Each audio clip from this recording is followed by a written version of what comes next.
కాకినాడ జిల్లా పెదపూడి మండలం చింతపల్లి గ్రామంలో పశు వైద్య శిబిరాలలో భాగంగా పైన పశు వైద్య అధికారిని డాక్టర్ సయ్యద్ గ్లేసియా సోని ఆధ్వర్యంలో ఈ రోజు నుండి మొదలైనవి. పశు వైద్య అధికారిని మాట్లాడుతూ పశువులకు సంబంధించినటువంటి అన్ని వ్యాధులకు టీకాలు మరియు మందులు ఇవ్వడం జరుగుతుందని, రైతులు ఈ అవకాశాన్ని సద్వినియోగం చేసుకోవాలని తెలియజేశారు.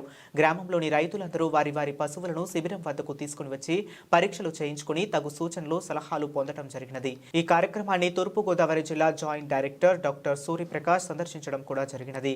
సర్పంచ్ కొల్లు సూర్యకుమార్, ఎన్డీఏ నాయకులు పైనబాబు, గోపాలకృష్ణ, ఫోటోగ్రాఫర్ మరియు నీటి సంఘం డైరెక్టర్ కరి శ్రీనివాసరావు, పుట్టుకొండ హెహెచ్సి పాపారావు మరియు వారి యొక్క సిబ్బంది కూడా పాల్గొనడం జరిగింది.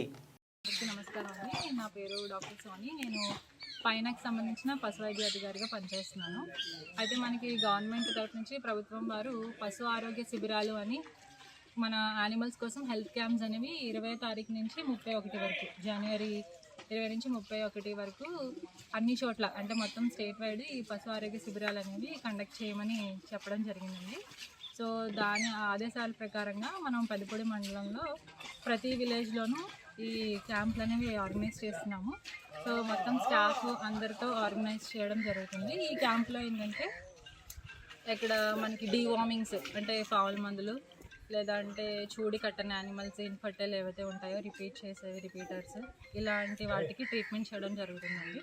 అదేవిధంగా మనకి గవర్నమెంట్ తరఫు నుంచి వచ్చిన స్కీమ్ల గురించి కూడా మనం రైతులకు చెప్పడం జరుగుతుంది.